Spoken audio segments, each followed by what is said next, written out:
विचार चल रहा है पक्ष के ऊपर ही। वेदाध्ययनम सर्वम का अर्थ क्या है, उसमें यदि आप जोड़ देते हो गुरुदिन पूर्वकम तो सिद्ध सहायता दोष बता दिया। अनुमान प्रयोग में गुरुदिन पूर्वक वेदाध्ययन पक्ष जोड़ देते हैं, उस स्थिति में क्या हो जाता है, तो गुरु परंपरा को जब प्राप्त वेद प्राप्त किया था पूर्व कल्प ब्रह्मा जी ने भी, ब्रह्मणोपी जीव विशेष, जीव विशेष जो ब्रह्मा जी, उन्होंने भी सुप्त प्रबुद्धवत कल्पांतर अनुभूत वेद स्मरणात्, उन्होंने कल्पांतर में अनुभूत वेदों का स्मरण करके ही, पहले गुरुओं से पढ़ा, उन्होंने पढ़ करके पूर्व कल्प में उनको जो भी वेद का ज्ञान था उसको इस कल्प के आदि काल में स्मरण करके कर रहे से स्मरता है। आप ये नहीं कह सकते न वेद से करता रो नवा स्मरता रहा, ब्रह्मा को स्मरता है, ये भी सिद्ध होता है स्मरणात्। न च प्रवाह अविच्छेदात अप्रणेत्री पूर्वगत प्रसंग है, लेकिन फिर भी प्रणेता तो नहीं रहा ना, ये प्रवाह का अविच्छेद का तो ज्ञापन हुआ। यथा धाता पुरम अकल्पवेत, धाता यथा पुरम अकल्पित है, तो वो जो है अविच्छेद को बता रहा है, केवल कर्तृत्व भी साबित नहीं हुआ, ऐसा पूर्व पक्षी कहता है। प्रवाह का अविच्छेद ज्ञापन हो रहा है, उससे होने मात्र से अविच्छेदाद अप्रणित त्रिपुरगत प्रसंग, अप्रणित त्रिपुरगत ही रहेगा इति न च प्रसंग, क्योंकि उच्चारमाण वाक्य सदृश वाक्य ज्ञान निरपेक्ष से तत्र कर्तृत्व विगमात, क्योंकि कर्तृत्व किसको कहते हैं, यहाँ नवीन कोई चीज कुछ लिख ही नहीं सकता संसार में, क्योंकि जो भी होगा उतनी धातु है, उतनी प्रत्यय है, उतने ही शब्द है संस्कृत भाषा में। इसलिए उच्चार्यमाण जो वाक्य है उसकी सदृश वाक्य ज्ञान की निरपेक्षता होना कर्तृत्व है, सापेक्ष हो जाए तो अनुवाद है। उच्चार्यमाण जो वाक्य, जैसे कालिदास ने एक श्लोक बनाया, वो जो श्लोक बना रहा है वह श्लोक बनाने में तत्सदृश वाक्य कहीं अन्यत्र नहीं होना चाहिए। एक किसी और ने वो श्लोक बना दिया हो फिर कालिदास कर्तृत्व तो नहीं माना जाएगा। कालिदास के लिए उदाहरण कर दिया, जैसे हम लोग गीता का बोल देते हैं, कहीं ब्रह्मसूत्र बोल दिया, कहीं कुछ बोल देते हैं, वो जो श्लोक हम लोग का कर्तृत्व नहीं है, क्योंकि हमारे जो उच्चार्यमाण वाक्य है उस उच्चार्यमाण वाक्य के सदृश वाक्य अन्यत्र विद्यमान है, उसका हम केवल कोटिंग कर रहे हैं, केवल हम उद्धरण कर रहे हैं, उसको हम कर्तृत्व नहीं कहेंगे। हम ये नहीं कहते हम वो श्लोक हमने बनाया, वो आसान से जीर्ण ने बताया है मैंने बनाया, ऐसे नहीं कह सकते, है ना। असल कर्तृत्व क्या है, जन निरपेक्ष। आपने एक वाक्य लिखा, वह वाक्य किसी और ने कभी कहीं बोला ना हो, लिखा ना हो, वो उसको कहीं उस वाक्य कर्तृत्व आप में है, नहीं तो उसका नकल ही तो हुआ, दूसरे का नकल किया आपने, ये नहीं। हाँ, नकल में थोड़े अक्ल लगा दिए, कहाँ लगाना है कहाँ नहीं, नकल करना है सोच समझ के नकल किया, ये आपकी कुशलता है नकल करने की। इसलिए कहते हैं उच्चार्यमाण वाक्य के सदृश वाक्य ज्ञान निरपेक्ष सेव, तत्र मने वेद के मामले में कर्तृत्व हम स्वीकार करते हैं। स्वतंत्र पुरुष प्रणेतृत्व क्षायांत साध्य विकलत्वा, और दूसरा पक्ष क्या था उसमें चार में से, अथवा स्वरिचित वेदाध्ययन, स्वरिचित कोई स्वतंत्र व्यक्ति के अगर रचित वेदाध्ययन ऐसा पक्ष बनाना चाहते थे वो भी नहीं हो सकता कि स्वतंत्र पुरुष प्रणेतृत्व क्षायाम तो साध्य विकलत्व, फिर वहां गुरु परंपरा कहाँ रह गया। वेदाध्ययन सर्वम गुरु अध्ययन पूर्वकम, ये जो साध्य उसमें नहीं रह गया कि स्वतंत्र आदमी ने अपना बना दिया है, ये स्वतंत्र उसने बना ही लिया, कोई परंपरा समझ नहीं रहा उसका, तो गुरु अध्ययन पूर्वकम एक साध्य उस पक्ष में नहीं रहेगा, साध्य पक्ष में चला जाना बाधित दोष हो जाता है।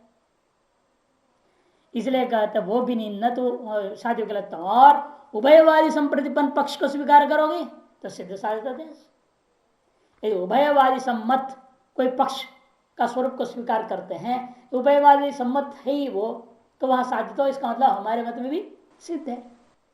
तो उभय मत स्वीकृति में क्या हो जाता है, वहां साध्य सिद्ध साध्यता दोष हो जाएगा।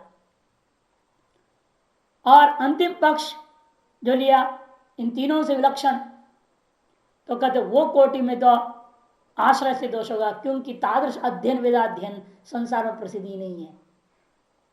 या तो गुरु अध्ययन, गुरुमुख अध्ययन पूर्वक अध्ययन रूपा वेदाध्ययन है नंबर 1, अथवा स्वतंत्र पूर्वक कोई बनाया हुआ वेद का अध्ययन, जैसे शांति कुंज वाले श्रीराम शर्मा जी ने अपना अलग वेद बना दिया। हाँ, वो तो अलग वेद आते, स्वतंत्र रूप वेद बना हुआ ध्यान ना, वो वेद तो हम वेद नहीं मानते, लेकिन उन्होंने बनाया तो है, चारों बना दिया उन्होंने अपने हिसाब से, तो वो भी पक्ष ठीक नहीं है, खंडन हो गया।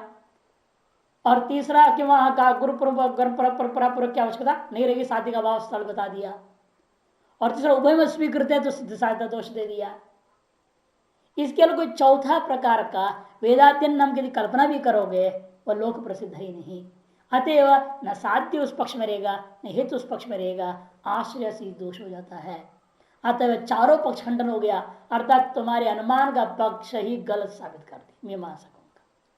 इतना ही नहीं, मीमांस के अनुमान को खंडन करते हुए चित्सुकाचार्य जी ने भी दिया एक तर्क इसके समर्थन में। एक तरह से उन्होंने कहा, यदि आप गुरुवचन पूर्वकत्व को सिद्ध करना चाहोगे अध्ययन हेतु से, महाभारत आदि भी फिर अनादि हो जाएगा, पौरुष हो जाएगा। ज्ञात कर्तृत्व में भी अपौरुषत्व कह सकते हैं। कहते क्या उन्होंने दिया अनुमान, भारताध्ययन आदि एवं कुशंकित्वा, महाभारत आदि अध्ययन के विषय में भी अपौरुषत्व की कुशंका की जा सकती है, आरोप लगाया जा सकता है। उनका कार्य का नीचे दिया है, भारताध्ययन सर्वम गुरुवध्ययन पूर्वकम भारताध्ययन सांप्रताध्ययनम यथा। चित्सुकाचार्य का श्लोक है। भारताध्ययनम सर्वम का अध्ययन, संपूर्ण जो महाभारत का अध्ययन है वो कैसा है, वो भी अपौरुष है। क्यों, गुरुदिन पूर्वक ही वो भी होता है। गुरुवध्ययन पूर्वकम भारताध्ययन, महाभारत का अध्ययन हेतु बना दिया, सांप्रत अध्ययनवत, आजकल के अध्ययन के समान। ऐसे सारे ग्रंथों को अपौरुष बना सकते हैं, ये दिक्कत हो जाएगा। जिसके कर्ता हमें मालूम है उसको भी अपौरुष सिद्ध कर सकते हैं, स्थिति हो जाएगी। इसलिए ऐसे अनुमान बिल्कुल मीमांसकों ने जो किया वो उचित नहीं है, सिद्ध हुआ।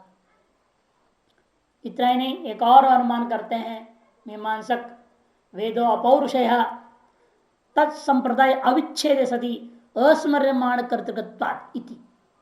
हेतु मात्र उन्होंने दे दिया मूल में।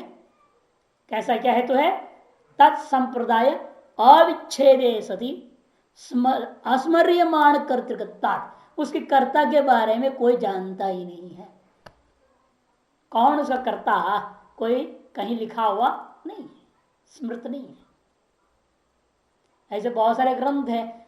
पहले जमाने में लोग शंकराचार्य पर बैठे विशेष हुए लोग, जो पद में बैठा हुआ महात्मा लोग होते हैं, वो क्या करते थे, श्लोकों को बना दिया, स्तोत्रों को बना डाला और लिखा ही नहीं नाम। आवाज सब क्या छापते, आदि शंकराचार्य विरचित छाप देते हैं। सब उनका बनाया हुआ नहीं है, भाषा देखने से मालूम होता है आदि शंकराचार्य जी का नहीं है। और देवी क्षमापण स्तोत्र एक है, उसे पहले छापते थे आदि शंकराचार्य। लोगों ने ध्यान दिया छापने वालों को, भाई तुम गलत छाप रहे हो, कि इसमें लिखा है अधिकम अपनीते 85 वर्ष, मैंने 85 साल उम्र मेरा बीत गया, इस बुढ़ापे में तुम्हारी पूजा नहीं कर पा रहा हूं, ऐसे लिखा है उसमें। क्या शंकराचार्य की उम्र 85 थी? 32 उम्र में गए, ये कहा जाता है। तो फिर यहाँ 85 बोल रहे हैं आयु, इससे स्पष्ट है कि इस स्तोत्र को बनाने वाला आद्य शंकराचार्य जी नहीं है, कोई दूसरा होगा जो पद में बैठा होगा शंकराचार्य पद पर, वो 50 उम्र का बुढ़ा होने के बाद वो लिख रहे हैं भाई अब मैं देवी का पूजा पाठ नहीं कर पा रहा हूँ। इस तरह से कई जगह प्रमाण मिल जाता है कि वो आद्य का नहीं है। उसी प्रकार यहाँ पर भी कर्ता का स्मरण न होने से हम लोग कुछ भी नाम बोल सकते हैं, या तो कहेंगे वो अपौरुष है। सर बहुत सारे ग्रंथ है, उनके न समय का पता है न लेखक का पता है। अब क्या करेंगे, अब वो उसी के नाम पर उनका नाम रख दिया, ग्रंथ के नाम पर ही चित्सुकाचार्य। अब क्या पता उनका क्या नाम था, चित्सुकी लिखा है, इसलिए नाम चित्सुकाचार्य। यदि बाद में खोज पता चला उनका नाम भी जानते लोग, लेकिन ऐसा होता कई ग्रंथ इस तरह के हैं। इसलिए यह अनुमान भी ठीक नहीं है। तत्संप्रदाय अविच्छेद सदी अस्मर्यमाण कर्तृकत्वात् हेतु आपने दिया। इसमें अस्मर्यमाण कर्तृकत्वात् का अर्थ क्या? यह हमारे द्वारा स्मरण नहीं किया गया है, आपके द्वारा स्मरण नहीं किया गया है, कर्ता कौन है करके, या कोई जानता नहीं है, या आम आदमी नहीं जानते वेद के कर्ता कौन है। चार पक्ष उठेगा। किसको मालूम नहीं है वेदों के कर्ता कौन है, यह बात किसको मालूम नहीं है। हम नहीं जानते हो कह रहे हो तो गलत कह रहे हो, क्यों? हम जानते वेदों के कर्ता कौन है। आपको मालूम नहीं है कहना चाह रहे हैं मीमांसक, तो हमसे पूछना, हम बता देंगे कौन है कर्ता उसका। कोई नहीं जानता ऐसा ठेका नहीं लेना दिन संसार भर के। आम आदमी नहीं जानता, चलो तो अनपढ़ है, उसको कहां से लाओगे तुम? वो कैसे जानेगा वेद का कर्ता कौन है? इसे चार विकल्प उठा करके जवाब दे रहे। देखिए, इति तो मम तव उत यस्य कस्य साधारण्येन वा इति तो मम, पहला अपने को ले लिया वैशेषिक। क्या मैं नहीं जानता हूं कि वेद का कर्ता कौन है? ये तव, आप मीमांसक लोग उस वेद के कर्ता को नहीं जानते हैं। यह यस्य कस्य, जो कोई भी नहीं जानते कहना चाहते हो। यह साधारण वा, यह आम आदमी नहीं जानते कहना चाहते। प्रथम तृतीय चतुर्थेश असिद्धि, प्रथम तृतीय और चतुर्थ द्वितीय पक्ष आप तव को छोड़ के बाकी तीनों के इकट्ठे एक ही दोष से खंडन कर दिया, वह असिद्धि दोष है। क्योंकि तस्मात् यज्ञा सरोहद ऋचः सामान्य जज्जिरे छंदांसि जज्जिरे तस्मात् यजुस्तस्मात् जायत। पुरुष सूक्त में आया हुआ है। ऋग्वेद उसे उत्पन्न हुआ है, यजुर्वेद उसी से उत्पन्न हुआ, सामवेद उसी से उत्पन्न हुआ, छंद शास्त्र उसी से उत्पन्न हुआ है। सारे शास्त्र सब ईश्वर से पैदा हुआ है, ऐसा मंत्र कहता है। इसलिए कहीं भी कर्तृत्व का स्मरण नहीं है ऐसा मत कहो। अस्मर्यमाण कर्तृत्व नहीं है, उपनिषद वेदों में ही उसकी कर्तृत्व का कथन किया गया है। अतः प्रथम तृतीय चतुर्थ तीनों पक्ष उड़ गया, एक ही साथ खत्म हो गए। कोई नहीं जानता ऐसे नहीं कहना, वेदों में ही लिखा है वेदों के कर्ता कौन है। और द्वितीय तो वे विचार तव नहीं, पहले तो ममा हो गया ना, ममा यस्य कस्य साधारण, प्रथम तृतीय चतुर्थ इन तीनों को ले लिया था। इन तीनों में आ गया वैशेषिक, ममा वैशेषिक हो गया, यस्य कस्य विशिष्ट पुरुष हो गया, साधारण नाम जनता हो गया। इन तीनों का खंडन कर दिया सिद्धि दोष से, क्योंकि इन तीनों के दृष्टिकोण में ये नहीं कहा जा सकता, आप नहीं कह सकेंगे कि जग अस्मर्यमाण कर्तृत्व है, बल्कि स्मर्यमाण कर्तृत्व ही माना जा रहा है। और रही तव, आप मीमांसकों को स्मर्यमाण कर्तृत्व ज्ञान नहीं है तो तब कहते हैं ये भी नहीं कह सकते, उस दृष्टिकोण में विचार हो जाएगा। वह विचार क्यों? क्योंकि अस्मर्यमाण कर्तृत्व बहुत सारे वस्तुओं में चला जाता है। संप्रदाय अविच्छेद सती अस्मर्यमाण कर्तृत्व कुआं में भी है। गांव में कुआं बहुत बड़ा है, वो कुआं किसने बनाया किसी को मालूम नहीं। और सब कहते हो उस जमाने से उस जमाने से उस जमाने से अनादिकाल से है, वो पता नहीं कब किसने क्या बनाया, कैसे बनाया, क्या हुआ। तो वो जो कुआं है वो भी क्या है? तत्संप्रदाय अविच्छेद सती अस्मर्यमाण कर्तृत्व थे, तो उसमें चला नहीं, साध्याभावाधिकरण में चला गया। इसलिए कहते हैं कि भाई जो जीर्ण तम, जो वापी, कूप, तड़ाग, मंदिर इत्यादियों में अतिव्याप्ति हो जाए, विचार हो जाएगा। अतएव इसीलिए हमारे अनुमान ही ठीक है। एक बीच का पंक्ति लोप है, अतएव मध्यम माने डैश डैश डैश डैश अन्यथा सिद्ध साधनत्वात् अकारत्तंच उपाधि ही। ऐसे बीच की एक पंक्ति मूल ग्रंथों में मिलाई नहीं, इनको छापने वालों ने जहां जहां से भी इसके मूल ग्रंथ मंगाया होगा उनमें इतना हिस्सा था ही नहीं। समझना पड़ेगा। अतः मम अनुमान न काचित दोष, मेरे अनुमान में कोई दोष आप नहीं दे सकते, वेद पौरुष ही है, ये सिद्ध हो गया। यदि नहीं मानते हो, आपके अनुमान में सिद्ध साधन का दोष और अकार्यत्व रूप उपाधि भी आ जाएगा। अकार्यत्व क्या है? उपाधि हो जाएगा कि जो अपौरुष है और नित्य मानना पड़ेगा। जो नित्य है अकार्य मानना पड़ेगा। लेकिन वेदोच्चारण तो कार्य है, शब्द को उच्चारण कर रहे हैं ना हम, तो कार्य है। इसीलिए कार्यत्व उसके अंदर विद्यमान है। आप जो हेतु तो उसमें अकार्यत्व उपाधि हो जाएगा। इस तरह से वेद की अपौरुषत्व खंडन करके वेद को पौरुष सिद्ध कर दिया। ईश्वर सिद्ध के द्वारा विरचित होने से सर्वम वेदम सर्वम वाक्यम वेद वाक्यम प्रमाणम ये साबित हुआ। संपूर्ण वेद का प्रत्येक वाक्य प्रामाणिक है। क्यों? ईश्वर प्रोक्तत्वात्। अब आते उपमान प्रमाण। उपमान प्रमाण से अनुमान अंतर्भावनम। उपमान प्रमाण को अनुमान में अंतर्भाव किया जाएगा। उपमानम तो मदिया गौर अन्य सदृश रीति। उपमान का ज्ञान कैसे होता है? मदिया गौ मेरी जो गाय है इसके सदृश है।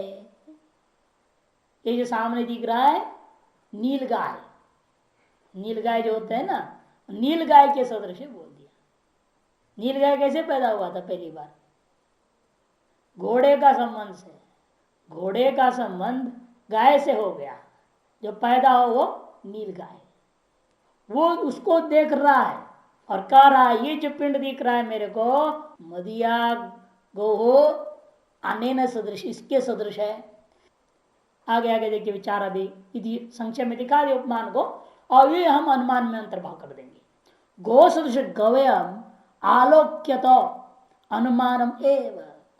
गो सदृश गवय को दर्शन करता हुआ देखता हुआ आदमी वास्तव में अनुमान ही कर रहा है, नहीं उपमिति ज्ञान, और उसके लिए उपमान प्रमाण नाम से अलग मानने की जरूरत नहीं है। एक क्यों?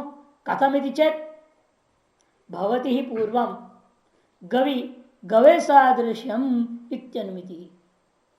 क्योंकि आप उपमिति करोगे उपमान प्रमाण के द्वारा, उससे पहले ही हम अनुमान कर देंगे। क्या अनुमान कर देंगे? सीधे कह देंगे गवि गवे सादृश्यम, गौ में गवे की सादृश्यता का हम अनुमान कर देंगे। कैसे? अनुगत धर्म से गवय भी वर्तमान से प्रत्यक्ष ग्रहणार्थत्व। कि गौ में जो अनुगत धर्म है, गौ में जो अनुगत धर्म है वो गवय में भी विद्यमान होता हुआ सामने उस जंगल में खड़ा हुआ आदमी को दिखाई दे रहा है। देखने में चेहरा उसका सारा शरीर गाय का जैसे, केवल पीठ मात्र जो है ना वो घोड़े के जैसे होता है। पीठ बराबर फ्लैट होता है और भागता है जब तब पता लगता है ये गाय नहीं है, घोड़ा जैसा। घोड़ा भी नहीं है गाय भी नहीं, घोड़ा जैसा मानना पड़ेगा, इतना तेज भागता है। कई बार अधिकतर इस मौसम में, ठंडी के मौसम में आएंगे, जब थोड़ा और गेहूं बड़ा हो जाएगा ना तब आएंगे सब झुंड के झुंड। उन्हें खबर मिल जाता है गेहूं तैयार हो रहा है, खाओ। जो भी आ जाएंगे उनको कोई नहीं रोक सकते। जब सोते रहेंगे तब वो आ जाएंगे, उन्हें मालूम हो जाते सो रहे हैं। हाँ कुछ भी करेगा उन्हें पता है अंदर बैठे बजा बाहर नहीं आएगा। वो इतने बुद्धिमान है। पशुओं में पता नहीं विलक्षण बुद्धि आती, बहुत विलक्षण हमने देखा है, तुरंत आ जाएंगे। और इतनी वो घूमते रहते हैं बॉर्डर्स में, जंगल और गांव के बॉर्डर में, उनको आभास हो जाता है कि ये जो चौकीदार सो रहा है इस खेती में घुसो, वहां नहीं जाना, इधर नहीं जाना। जहां लोग जगह रहेंगे खड़े रहेंगे वहां नहीं जाएंगे, वो जहां आदमी सो रहा होगा वही आएगा। वो ये विलक्षणता उनकी बुद्धि को कैसे भगवान ने उनको सिद्धि दे रखा है वो जान लेते हैं। और जहां जग गए वो जो मेन आदमी उसका होता है वो पहले आ जाता है, वो खा लेता है और खा पी करके एक हल्के से स्वर आवाज देता है, जो सब आ जाते हैं सूर्य झुंड के झुंड। जो सब खाते रहेंगे वही ऊंच के ऊपर खड़ा होकर के देखते रहेगा, जो चौकीदार है उसको देखते रहेगा ये जग रहा है कि नहीं जग रहा है। जैसे वो जगेगा हिला वो थोड़ा भी तो तुरंत ऐसा आवाज देता है, सब भाग जाते, सब भागते, और सब भागने उसका पीछे पीछे वो भागेगा। इतना उनकी आपस में जो संगठन है और कमाल का व्यवहार है, कोई नहीं पालता, सब भगवान ही पालते उसको। अनुगत धर्म से गवे भी वर्तमान से प्रत्यक्ष ग्रहणार्थत्व, प्रत्यक्ष के द्वारा ग्रहण करने योग्य। मानांतरोपनीत विशेषण तो पत्ते है, और मानांतर से जो गृहित है वो स्मृत है, वो विशेषण रूप में ग्रहण भी हो सकता है। क्योंकि स्वयं सभी लोग मानते हैं अलौकिक ज्ञान लक्षणा सन्निकर्ष, अलौकिक सन्निकर्ष होता है ना, ज्ञान लक्षणा सन्निकर्ष। कहीं से सुगंध आ गया तो आप क्या कहेंगे तुरंत, ओ कहीं इधर आसपास में चंदन है, इस सुगंध से मालूम हो रहा है कहीं चंदन है। तो कैसे मालूम होगा, वो उपनीत भान, इसको होता है मानस प्रत्यक्ष कर लिया आपने, अलौकिक सन्निकर्ष, सुगंध के माध्यम से चंदन की कल्पना। या लकड़ी देखा, चंदन सदृश लकड़ी भी हो वहां पर, लकड़ी को देख के आप कहेंगे ओ सुरभि चंदनम, ये सुगंधित वाला जरूर होगा। सुगंध से चंदन का अनुमान, या लकड़ी देख करके उससे सुगंध का अनुमान। वो कैसे होता है, वो अलौकिक प्रत्यक्ष होता है कि पहले का संस्कार आपके पास है, वो संस्कारों के द्वारा वर्तमान सुगंध या लकड़ी के आधार पर आप पूरे अनुमान कर लेते हैं। उसको कहते हैं उपनीत भान। मानांतर से उपनीत है, प्रमाणांतर से प्राप्त है, स्मृत है, वह विशेषण रूपेण अनुभव में हो जाता है। यह बात सबको मानना पड़ता है। सुरभि चंद्रमितिवत ज्ञान लक्षणा सन्निकर्षेण, सुरभि चंद्रम इत्यादि के समान ज्ञान लक्षणा सन्निकर्ष के द्वारा यह हेतु दे दिया।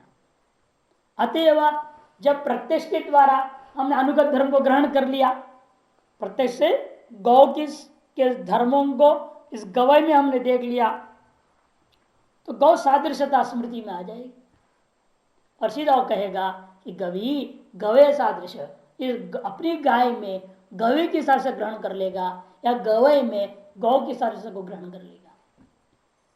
अनुमान अपने अपने आधार पर आगे कहेंगे, अनुमान करने की प्रक्रिया किसको किसमें विशेषण विशेष भाव बनाओगे, आदमी स्वतंत्र होता है।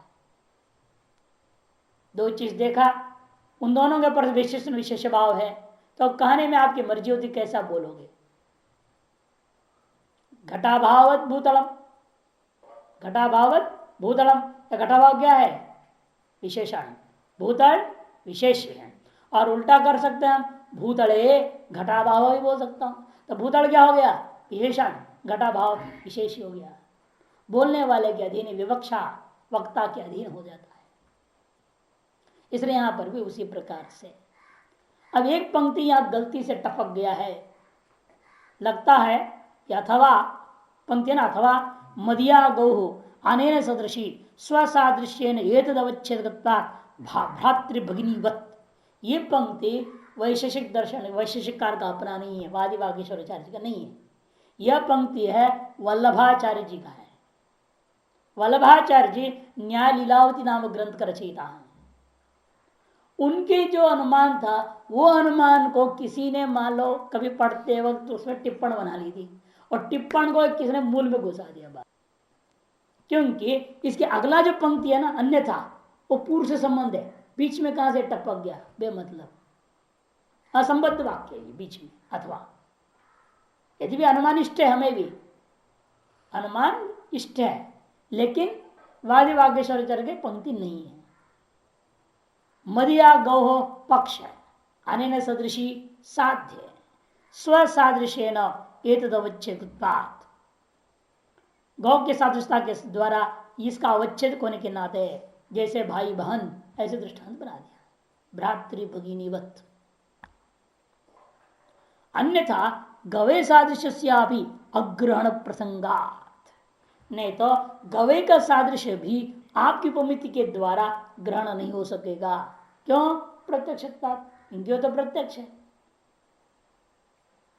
गवई की सादृश्यता गौ में ग्रहण करना कठिन है, क्यों गवई तो सामने दिख रहा है, उसके साथ कहां से हम गौ में, क्यों गौ तो नहीं दिख रहा है ना। सादृश्यता ग्रहण करने के लिए या तो दोनों पिंड सामने होने चाहिए, इसका सदृश यह है बोल देंगे, या एक स्मृति का विषय बनना चाहिए, और जो स्मृति का विषय है उसकी सादृश्यता सामने और वस्तु में दिखी जा सकती है, न कि सामने वाला स्मृत पदार्थ में। से गौ का सादृश्यता गवई में ग्रहण किया जाएगा, न कि गवई का सादृश्यता गौ में, उल्टा नहीं होगा। तो गवई तो सामने दिख रहा है, उसके साथ साथ गौ में ग्रहण करके कोई प्रयोजन भी सिद्ध नहीं होता। किंतु हम गवई क्या नहीं जानते थे, गौ के साथ गवई में ग्रहण करके उसको जान रहे हैं। से गौ की तरह से गवे में ग्रहण करना ज्यादा उत्तम है एक अन्यथा गवय सादृश्य का जो आप ग्रहण करते हो वह भी अग्रहण प्रसंगात। क्यों? क्योंकि गवय से प्रत्यक्ष, क्योंकि गवय साक्षात प्रत्यक्ष हो ही रहा है, सामने दिखाई दे रहा है, प्रत्यक्ष मत है। तदनु विशेषण, और जो लोग ये मान रहे हैं कि गवय पर पिंड सामने मुझे प्रत्यक्ष हो रहा है, उस स्थिति में विशेषण विशेष भाव, विशेषण विशेष भाव से कामचारत्व दर्शन, कामचारत्व ने वक्त्रधीनत्व दर्शन, कामचार का क्या होता है? वक्ता के अधीन है। सादृश्य अवच्छिन्न गवि अनुमानम, इसलिए वह सादृश्य से अवच्छिन्न गवय का अनुमान कर लेता है। इसे हमारे वैशिष्टों का अनुमान क्या है वो टीका में दिखा रहे, देखिए नीचे पहला पैराग्राफ का अंतिम दो पंक्ति। प्रकृत में मदिया गौहु पक्ष है, ये तो सदृशी साध्य है, एतनिष्ठ सादृश्य प्रतियोगित्वात्, एतनिष्ठ सादृश्य प्रतियोगित्वात् ऐसा अनुमान हो जाता है। तो विशेषण विशेष भाव के बारे में लिखे हैं, देखो गो सादृश्यम ऐसा भी कह सकते हैं, या सादृश्यवती गौहु, सदृशी गौहु ऐसे भी कह सकते हैं। सादृश्यता को विशेषण बना लो, सदृशी ही गौहु अथवा गोहो सादृश्यम, दोनों तरीके से हो सकते हैं। सादृश्यम प्रथमान बना दो, विशेष हो जाएगा। वहां विशेषण विशेष भाव में अपनी मर्जी होती है, आप किसको कैसे कहोगे। आप संज्ञा संज्ञ संबंध का बोध उपमान का फल है, ये कौन कहता है? नहीं आएगा। जो उपमान प्रमाण को मानने वाले कहते हैं संज्ञा और संजी के संबंध का बोध होना ही उपमान प्रमाण का फल है, कहते हैं वो फल हम अनुमान से भी निकाल सकते हैं। उसका निराकरण करने के लिए वाक्य मात्र या अनुमान से उक्त बोध का संपादन किया जाता है। देखिए कैसे कर रहे हैं। संज्ञा संजी संबंध स्वसंदिग्ध न्याय संपादित व्यक्ति ही पश्चात निश्चित वाक्यार्थम अवबुद्धते इति। संज्ञा हो गया क्या? गवय, और उसका संजी जो गवय रूप पदार्थ, इन दोनों के वाच्य वाचक भाव रूप जो संबंध का बोध है प्राप्त करने वाला व्यक्ति गवय शब्द का प्रयोग सुनकर संशयालु हो जाता है। जो व्यक्ति संज्ञा संजी को संबंध बोध को ग्रहण कर रहा है वो कैसे था? पहले उसने गवय शब्द सुना, सुनने से उसको मालूम नहीं था गवय क्या चीज है। उसके मन में संशय होता है कि भाई गवय क्या चीज हो सकती है। किससे पूछा? उन्होंने कहा गो सदृशम, जो गाय के सदृश हो उसका नाम गवय। ये सुना, हो गया, बात खत्म, चला गया। उसके बाद किसी दिन वो जंगल गया तो वहां उसको एक पिंड दिखाई दिया जो कि गौ का सदृश था।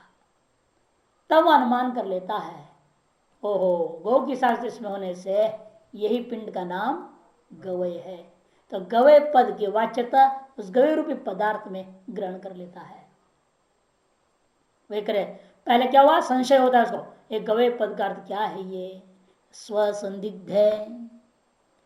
जब स्वयं को संशय हो गया, गवय पद का प्रयोग सुनकर संशयालु व्यक्ति ने कहा भाई ये क्या हो सकता है, तब न्याय संपादित व्यक्ति किसी युक्ति से अथवा अनुभव से ज्ञात किसी पुरुष को पकड़ा और उससे पूछा क्या है ये, उसने बताया गो सदृशम, इतना ही बोला। पश्चात निश्चित वाक्यार्थम अवबुध्यते, उसके बाद वह व्यक्ति क्या करता है? वह जानने के बाद में निश्चित वाक्यार्थ को ग्रहण कर लेता है। और दोंगे गवय शब्द का क्या अर्थ है? संशय दूर करने के लिए किसी विशेष अभिज्ञ पुरुषों से पूछता है। तो उन्होंने कहा गवय के बारे में, गवय कैसा होता है? तो जानकर व्यक्ति ने उत्तर दिया उसको गो सदृश होता है।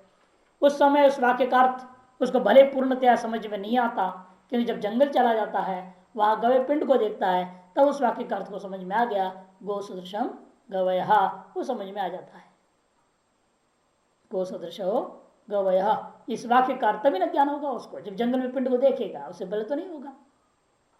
सादृश्य मात्र से गवय पद वाच्यत्व, लेकिन अब विचार होता है गवय पद का वाच्यार्थ क्या है? वाच्य सादृश्य मात्र है या गवयत्व जाति? क्या लेना है कि उसने सुना तो इतना इतना गो सदृश गवय, इतने वाक्य सुनो, जंगल पिंड को देखा, उसको समझ में आ गई यही गवय है। अब उस गवय को गो सदृश शब्द का वाच्यार्थ मानेंगे। अतः गवय पद का वाच्य अर्थ क्या है? गो सदृशत्व अथवा गवयत्व। क्या लेना, ये शंका है। गवयत्व होना चाहिए। गो सदृशत्व के लिए उसको बोध कराने में एक सहयोगी कारण था। इन पूर्व पक्षी कहेगा नहीं, सादृश्यता ही गवय पद का अर्थ लेना चाहिए, तब खंडन करने के लिए करे नहीं हो सकता। सादृश्य मात्र से गवय पदवाच्यत्व अप्रतीत गुणाम अव्यवहार प्रसंग पर्यालोचनया निर्निमित्त प्रश्न अननुगुण्य चिंत्यमान आप्तस्य अन्यथा कथकत्व असंभावनेन च सादृश्यस्य उपलक्षणत्वे निर्णीते तदेव वाक्यम गवयपदस्य गवयत्व निमित्तत्वं बोधयति। तो क्या होगा? अप्रतीत गुणाम अव्यवहार प्रसंग पर्यालोचनीय। क्योंकि जब आपने समझ लेते हैं कि कोई भी विद्वान संदिग्ध वैदिक वाक्य का अर्थ तुरंत समझ में उसको नहीं भी आता हो, वो क्या करता है? वो अन्य प्रसंगों में वाक्यार्थ जब सुनते रहता है, तब यह जो शब्द, जिस शब्द के कारण उसका अर्थ मालूम नहीं हुआ, अन्य शब्द की व्याख्या हो जाए तो उसका अर्थ वहां जो ग्रहण करेगा उसके आधार पर पुरुषृत वाक्यार्थ को भी वो ग्रहण कर लेता है। जो पहले संशयग्रस्त था या अर्थ पूर्णतः गृहित नहीं था, वो तब जाकर के पूर्ण हो जाता है। अनेक तरीका है उसको निर्णय करने का। मीमांसा के न्याय को ले सकते हैं, या ब्रह्मसूत्र में जो न्याय दिया गया है हर एक अधिकरण में, उन न्यायों के आधार पर भी निर्णय हो जाता है। वेद के अर्थ का निर्णय करने तो बना मीमांसा दर्शन। उपनिषदों के वाक्यार्थ में संशय हुआ, पदार्थ में संशय हुआ तो ब्रह्मसूत्र है। कर्मकांड संबंधी वाक्यों के अर्थ में संशय हुआ, मीमांसा दर्शन है। उपनिषद वाक्यों के संशय निवारण करने ब्रह्मसूत्र है। तो वेदार्थ निर्णय करने के लिए हुआ ना, इसका मतलब पूर्व मीमांसा और उत्तर मीमांसा उसी पर यहां भी आदमी कर लेगा। इसलिए कहते हैं कि न्याय से निर्णय होता है। इसलिए जान न्याय संपादित व्यक्ति विशेषण दे रहे जान करके। उसके बाद निश्चित वाक्यार्थ उपदिते गो सर्ष मात्र गवे पद का वाच्यार्थ में प्रवृत्ति निमित्त शक्यतावच्छेदक। गौ पद का जो शक्यतावच्छेद क्या है? गोत्वम। गो हो गया पद, उसके तरफ बोध्य वस्तु बाहर में है, हाथ पैर वाला, पिंड वाला, लंबा चौड़ा, वो क्या कहेंगे हम उसको? शक्य, शक्तम पदम, है ना। वो शक्ति एक शक्य है, एक शक्त है। पद होता है शक्त, शक्ति से युक्त। पद से बोध जो बाह्य पिंड है उसको क्या कहेंगे? शक्य। उस शक्य का अवच्छेद क्या है? हमेशा उसका जाति गोत्वादि ही होता है। जब गोपद का वाच्य भूता शक्य हो गया, गोपिंड उसका अवच्छेद भूता हो गया क्या? शक्ति गोत्व। तद्वत गवे पूछ रहे हम, गवे पद का वाच्यार्थ अवच्छेद भूता शक्ति किसमें निहित है? गवेत्व में या गो सादृश्यता में? तो पूर्व पक्षी कहेगा सादृश्यता के आधार मुझे गवे क्या मालूम हुआ है, इस सादृश्यता को ही गवे पद का शक्ति माननी चाहिए। तो सिद्धांति कहते हैं नहीं नहीं, गवेत्व जाति को ही मानना पड़ेगा, सादृश्यता को नहीं। कैसे बोल रहे हैं वही समझा रहे। देखो, सादृश्य मात्र से गवे पद वाच्यत्व, सादृश्य मात्र को गवे पद का वाच्यत्व मैंने प्रवृत्ति निमित्त मानने पर, शक्तावच्छेदक मानने पर, अप्रतीत गुणाम, अप्रतीत गुणाम माने जिन गौओं का प्रतीति हुई नहीं है, क्योंकि गौ की प्रतीति न होने पर गौ सादृश्य प्रतीति नहीं हो सकती ना। जब गौ की प्रतीति ना हो जिसको, उसको गौ के साथ से ग्रहण कर पाएगा? गौ के साथ से वो ग्रहण नहीं कर सकता। जिसको गौ की प्रतीति नहीं है वो गौ के सादृश्यता भी वो ग्रहण नहीं कर सकता। अप्रत गुणाम अव्यवहार प्रसंग पर्यालोचनीय, फिर तो उसकी प्रतीति के बिना पद प्रयोग भी संभव नहीं रह जाएगा, पद व्यवहार ही नहीं हो पाएगा। निर्निमित्त प्रश्न अनानुगुण्य चिंत्यमान आप्तस्य, और शक्तावच्छेद की संतुलित अनुभूति के बिना आपसे आपने पूछा को गवय, गवय क्या चीज है? इस प्रश्न के उत्तर क्या दिया? गो सदृश गवय। कहा ना क्योंकि प्रश्नानुगुण नहीं रह जाएगा, प्रश्न के अनुरूप नहीं माना जा सकेगा। इसे निर्निमित्त प्रश्न मैंने अनुगुण न होना, अनुगुण्य चिंत्य मान आप्त, निर्निमित्त प्रश्न अनुगुण्य चिंत्यमान आप्त वाक्य। आप्त ऐसे जो प्राप्त वाक्यार्थ को लेकर के कि गो सादृश पद को गवैत्व को उपलक्षक मानना होगा। गो सादृश वाक्य जो है गवय पद का शक्ति को नहीं बता रहा, केवल गवय पद के वाच्यार्थ को गवयत्व को उपलक्षित करता है, यह मानना चाहिए। इसे कहते हैं चिंत्यमान आप्तस्य अन्यथा कथकत्व असंभावनेन। क्योंकि आप पुरुष हो वो अन्यथा कथन कैसे कर देगा? अनाप पुरुष जो होता है ठग, वो जान आप पूछे कुछ जवाब कुछ और उल्टा दे देगा। लेकिन जो आप पुरुष है जो आपने पूछा उसका सही सही जवाब देगा ना। इसे कहते हैं आप तस्य अन्यथा कथकत्व असंभावनेन च सादृश्य से उपलक्षणत्व निर्णीते। इस सादृश्य क्या करेगा? वो गवैत्व जाति का उपलक्षक होगा। ऐसा निर्णय होने पर तदेव वाक्यम, जो वाक्य कौन सा? गो सदृशो गवय बोला था पुरुष ने, वह वाक्य गवय पद का गवयत्व को निमित्त बोध करा देता है, इसे कोई संशय नहीं है। अतः गवय शब्द गवयत्व वाचक। गवय शब्द कैसा है? गवयत्व का वाचक है। क्यों? असति वृत्त्यंतरे अभियुक्त ही प्रयुज्यमान नैमित्तिक पदत्वात् गोत्वे गो शब्दवत दृष्टांत दिया। अनुमान है गवय शब्द कैसा है? गवयत्व का वाचक है। क्यों? असति वृत्त्यंतरे, क्योंकि यह किसी अन्य वृत्ति में अन्य अर्थों में यह नहीं विद्यमान है। और अभियुक्त ही प्रयुज्यमान, अभियुक्तों के द्वारा ज्ञानी पुरुषों के द्वारा विद्वानों के द्वारा प्रयुज्यमान नैमित्तिक पद है, किसी निमित्त को लेकर के प्रवृत्त हुआ पद है वो। जैसा गोत्व का बोध कराने में गो शब्द प्रवृत्त होता है, उसी प्रकार से गवैत्व का बोध कराने के लिए गवय शब्द का प्रयोग होता है। अतः सादृश्यता गवय पद का वाच्यार्थ नहीं है, किंतु गवैत्व ही गवय पद का वाच्यार्थ बनना चाहिए, ऐसे हुआ।